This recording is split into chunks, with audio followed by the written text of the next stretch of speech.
Hopefully we're recording.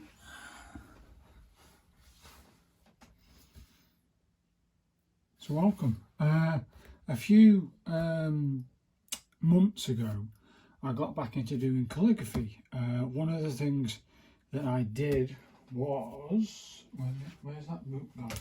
Here it is. I was doing broad nib calligraphy with a broad nib, of course, but I decided to revisit it, start a new book and start my calligraphy, if you like, lessons, self-taught here. And I've got to the numbers, etc. And I just started to have a look at, hopefully you can see this, I just started to do Gothic hand. So, and I've been looking at Gothic hand and broad nibs. So on the sideline of this, I discovered, while watching lots of videos, etc., Copperplate. And Copperplate calligraphy, and there's different, I now know there's lots of different types of Copperplate, but the Copperplate I'm doing is from this book by Eleanor Winters. I looked at this and I'm going to do a review of this book shortly after this video, but it teaches you the basics to start with, how to set paper up, different tools you need, etc. So I'll do a little review of this later. But one of the things I found while doing my Copperplate was the time consumption on building templates. You could just make one simple template, for which I've done on this thing, and you could laminate it and it works quite well, as you can see here. Take those paper clips off, and that's my template here. The only downside to this template that I drew and put together and made is that sometimes the paper shifts about, even with paper clips. I think it's this shiny surface. Maybe it's because, I don't know, it just didn't feel right, and the spacing between the two weren't correct in the way that giving you, if you're doing lots of ascenders and descenders, lots of ascenders, they run into each other, which I'll show you in a minute. So I wanted something that was a bit easier to get my hands onto, and I haven't got to worry about getting my pencil out and bits and bobs. So when I was doing calligraphy before, I'm going to carry on doing this. I made some templates that didn't work. That would work. But you can see that my journey into calligraphy starts with some basic stuff. And then if you look at those G's, they're off that template. And then my D's off template. And then I go back into this sort of stuff. But there's my B's, which I quite like. I started to really get into it. My V's, my W's, and I can see that, you know, with a bit of concentration, you can definitely pull out some decent work. Some C's, which I need to work on, and then these F's. It's hard to see. It's your eyes are all over the place with this sheet. It looks impressive, but there's no gap between them. They keep running into each other, and it's not right. It didn't feel right. As for this paper, it's at 45 degrees, not 55 degrees, and I brought this from Amazon. The only problem was you can't really get up the corners, and I wanted a flat piece. So what I did with my book, my calligraphy book, is I cut the spine off it and then put some hole punches through it, and it worked a treat. But then again, if I want to just pull out a pad and start doing actual Copperplate, it means pulling out this and having a little go on this stuff. But I was hoping to keep this nice and neat for finish practice. Do you know what I mean? Finish practice. Where this comes into effect. I decided to design my own book for that purpose. I can have a little play with scrap, set new pens, try them on the paper, try them in the thingy. It's a 3:2 ratio. It's a 7mm by 1 centimetre by 1, so that's 10 7 and 10.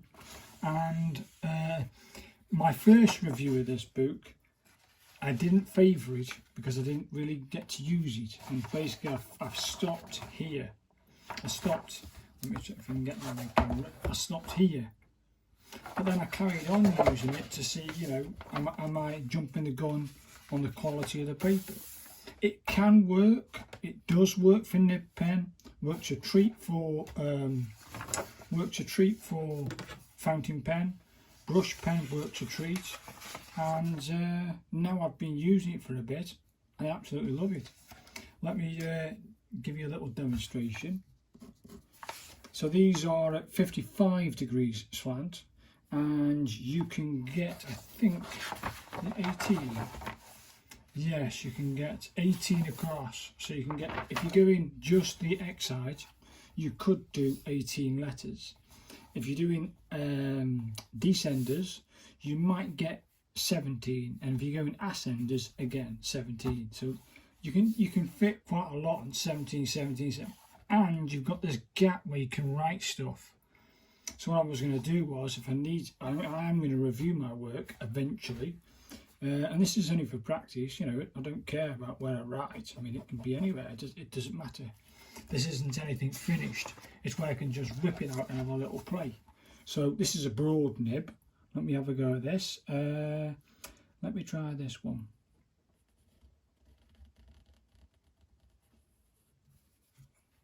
Works a treat, and I can have a little play, can't I? Works a treat for that. Let me try that again.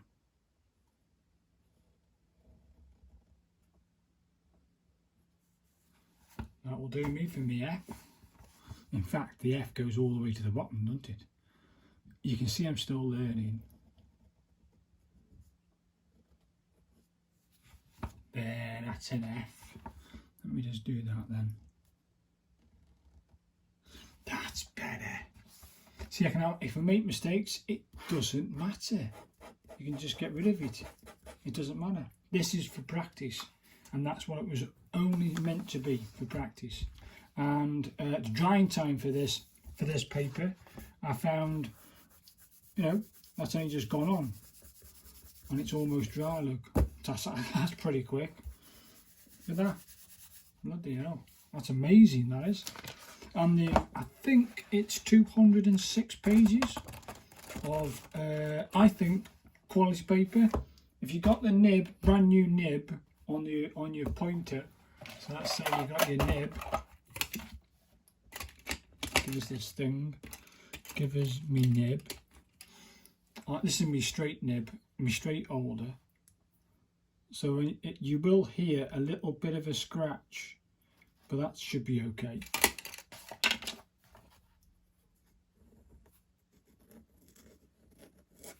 Yeah, you can hear a bit of scratch without putting any ink on it. But when you have got ink and you're at the right angle, it goes on pretty well. Don't use too much pressure, because if you use too much pressure, your nib buries into the paper. So if you just use the right amount, if you're right amount of pressure, it should be okay. So if you're heavy-handed, this book might be perfect for you to lighten up a little bit. But either way, I actually love it. It's my book that I put together for me.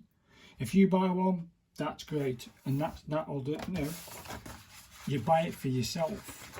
I can have a little play, try out new pens, try out with brush pens, try out with fountain pens, have a go at some letters, and when I'm happy I've got the letter, you know, when I'm happy I've got the actual letter, I will then go back to my practice sheet and do a finished sheet of practice and put it into my folder. So this book here, this notebook, if you like, Copperplate notebook, is going to aid that process and my learning of Copperplate. So thanks very much for watching, and there should be a link in the description to this one. So if you want to buy one of these notebooks, and it's pretty hefty, 206 pages. If you're just using it for the purpose that I'm saying you should use it, what I'm going to use it for, hey, it should last you for ages. Do you know what I mean? So thanks very much for watching, and thank you.